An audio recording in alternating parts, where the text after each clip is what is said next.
Hi, this is Mrs. Brown from Research Triangle High School. The purpose of this presentation is to give you a general overview about what a yearbook is and what its purpose is in a school.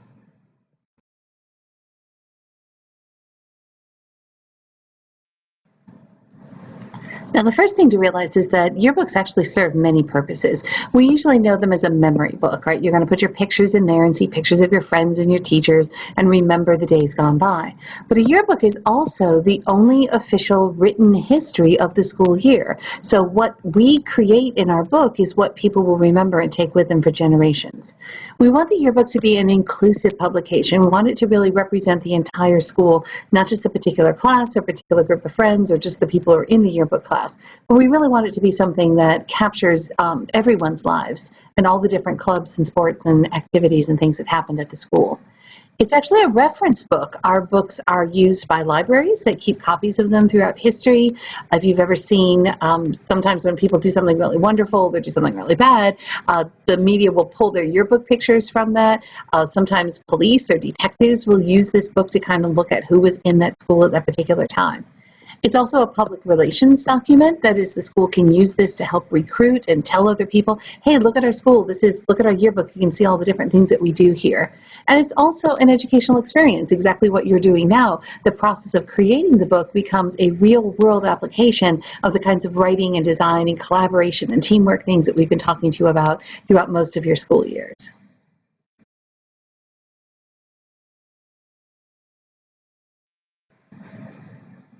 So since the yearbook is serving as a historical record, it's one of the reasons we're going to talk a lot about the book being factual, accurate, and complete.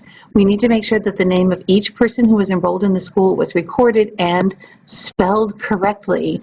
We need to have the complete season and records for all of our sports teams, make sure that we're actually covering the important events and issues of the year, and even if something's negative, if that was a part of the school experience, we probably want to publish it or to at least acknowledge that these kinds of things had happened that year.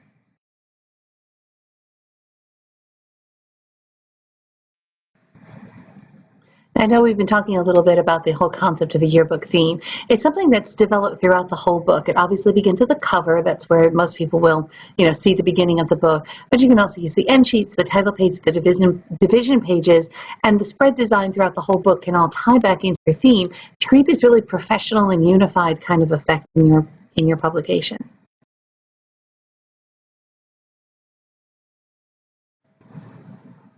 For the opening section of the book, this is usually the first double spread that you'll come across, and some larger books may use two double spreads.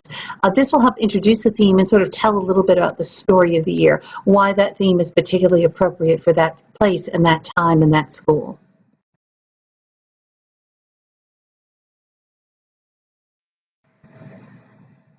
And you'll see the theme again in the closing section.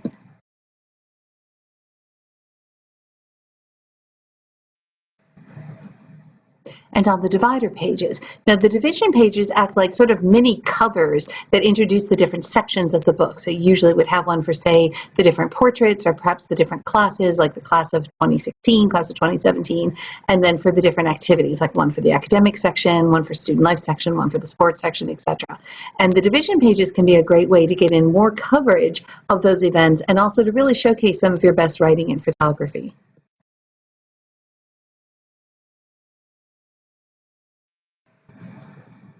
So the end sheets are the immediate inside of the book that's attached to the cover, and you can place different things in here. Some schools will use this just for decorations. Some schools like to leave them blank for autograph pages, and some will actually put the table of contents there. And then the title page is where you're really going to explain about your school. You're going to have the complete name and the address of the school. We usually put in the websites now. And this is information that people will often refer to several years down the road. A student who decides, for example, to go back to college and needs a transcript from their high school will go back to their yearbook and find that information, the address and all of that.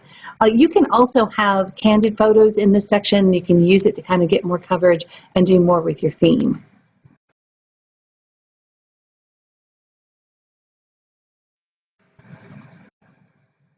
Other parts of yearbooks that you'll often see are an index, and an index is a way of indicating where you can find people in the book. So for example, you could look up Mrs. Brown and it would say, hey, Mrs. Brown is in the staff portraits, and Mrs. Brown is on page 28 for the English department, and Miss Brown's over here getting a pie thrown at her for a contest. So it would show you like all the different places that you could find an individual's picture.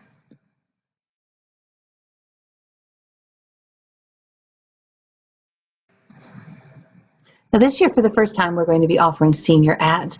And senior ads are two things, two functions really. Number one, they really are a way to make some money. So it's a chance to get a little bit of extra money for the yearbook that we can use for yearbook programs, buying additional cameras, adding extra features to the book, going on conferences, all sorts of things that we can apply that money towards.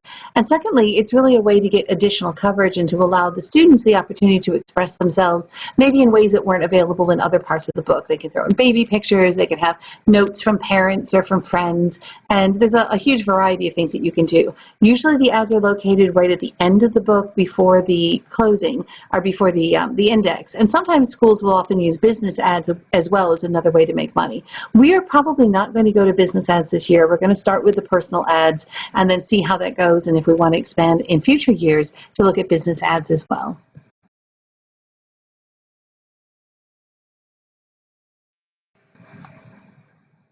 Now, probably the thing that most people think about when they first think about yearbooks are those terrible yearbook photos. Everyone has those embarrassing pictures. And those are what we call the panel pages, or sometimes the mug pages, or the people or portrait sections. And that's where you see all of these pictures that kind of get lined up in rows, up and down in their set.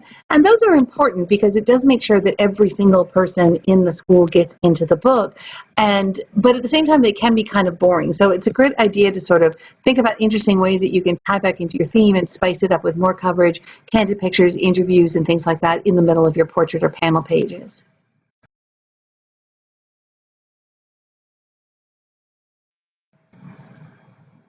Now, colophon is a Greek term which means finishing touch, and it's usually the very last page of the book, and often this is where you get the technical description of the book, what kind of fonts you use, what kind of paper it's printed on, the name of the publisher. But it can also be a place for the staff to do thank yous or acknowledgments, and that's kind of where that information should sort of go, is at that very last page of the book. It's kind of like when you get to the end of a novel and an author has their thank you page. So I'd like to thank the following people, and that information, and then again the technical details about the book's printing all go on the colophon.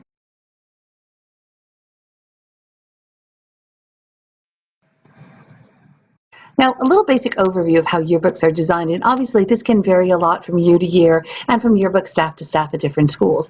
But generally, the advisor, the teacher, appoints editors, and then the student editors, who are usually the more experienced staff members, help to organize and design the book. They'll design the theme for the book, although we use a lot of input from the whole staff for that. The editors help to pick out the templates, and we'll talk more about templates later on in the course, for the spreads in each section. They help to organize the yearbook ladder, which is the plan of how the books and pages are going to be put together, put the deadlines together, and start assigning pages that individual staff members will work on. Yearbooks are printed in what's known as signatures, and this is 16-page sections, which is a complete group of 16 pages printed together. And I'll show you some fun things in class that show you exactly how these are printed on these large sheets that come off of the plan to the yearbook publishing plan. And then they're usually planned spread by spread. Now, spread is those 2 pages that face together. So when you open up the book or turn the page, you're always looking at those 2 things side by side, and that would be known as a double spread, those 2 pages together. Every now and then you might have, like the very beginning of the book, you'll just have 1 page that opens, or you might design it so that what's on this page is different from what's on that page, and that they're not anything that crosses over what we call the gutter in the middle part, and that would be known as a single spread design.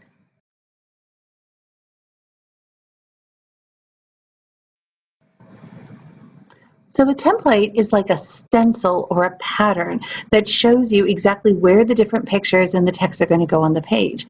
So it's sort of a preset formula that's a way to design so that you don't have to keep figuring out, do I put the picture on this side? How big do I need to make things? And it gives you this unified look throughout the whole book. Now, we'll be talking to a lot about the idea of not breaking the template. That is, whatever the design is, you make your text and your pictures fit into that design, into that pre-approved pattern that goes on that particular page. And there's some fun things you can do with templates to help continue your theme and to get in some more interesting coverage.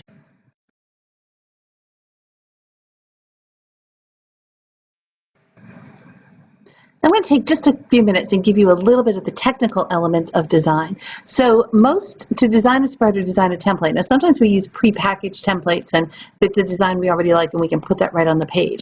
But usually when you think about designing a page, you're going to be thinking about columns. And you think about designing this whole double spread into these various columns and spaces. And within each column are even smaller columns. And you always want your text and your designs to sit on the edges of these lines. And you notice how this helps keep everything lined up and neat so that you have a unity across the page and that things don't end up sort of sticking out in funny ways and looking like a kindergartner kind of glued the whole thing together.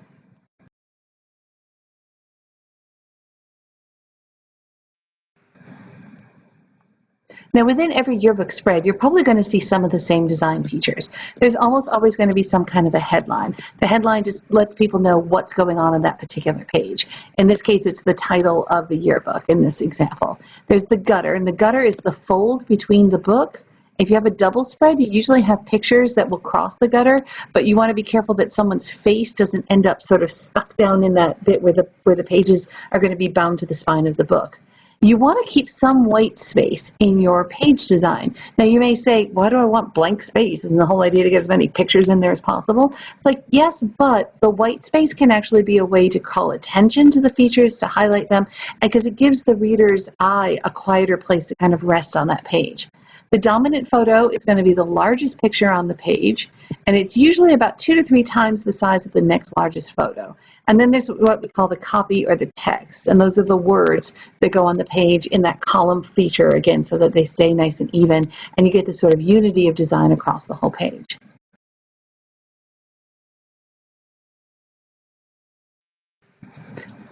Now, the headline on the page is usually a verb of some kind. It says what's going on in that page and that pictures. In this case, this is more of an opening spread, so it's more of a title than an actual headline that we would use.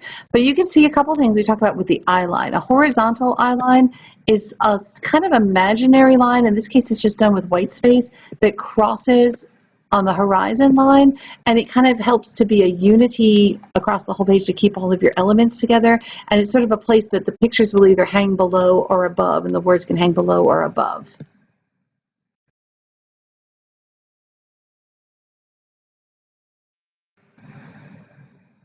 Now, folio is just a fancy way of saying page number, but with modern yearbooks, there's so much more you can do than just put the number of the page. You can use pictures of students, you can use quotes, you can use images and all kinds of things so that in every single spread, there are these small features, but they're ways, again, that keep that kind of professional and polished look to your book, that keep your theme tied in throughout the entire yearbook.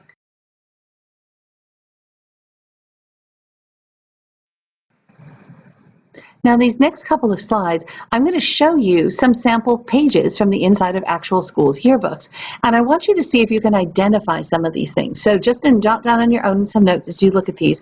Can you find a dominant photo? Can you find a headline? Do you notice how the template keeps all of the text and everything together? Do you notice any folios? And do you notice anything else about the particular design that's done?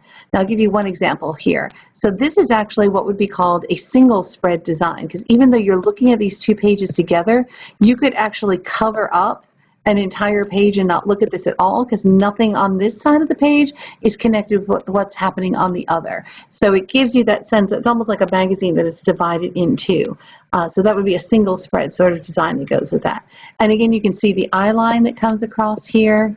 Oops, sorry, I lost my connector here. See the eye line that comes across, it kind of gives you that solid line that all of these pictures are below and this one picture comes directly above. So as you look at these next pages, make a couple of notes about some of the design features that you see in these examples.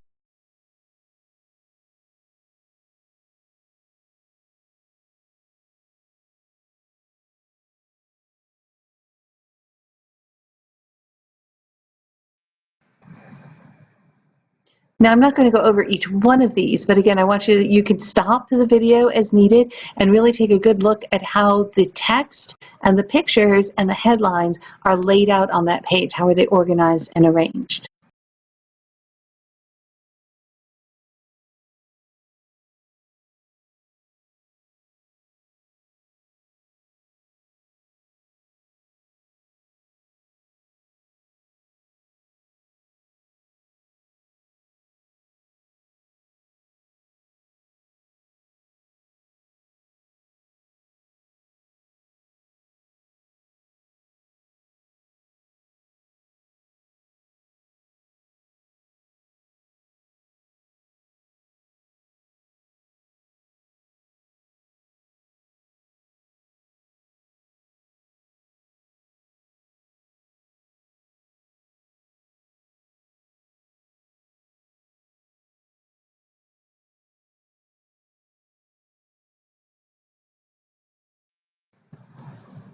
So I hope you've enjoyed a few of these examples and that you've made some notes of some of the things that you can see happening in the design.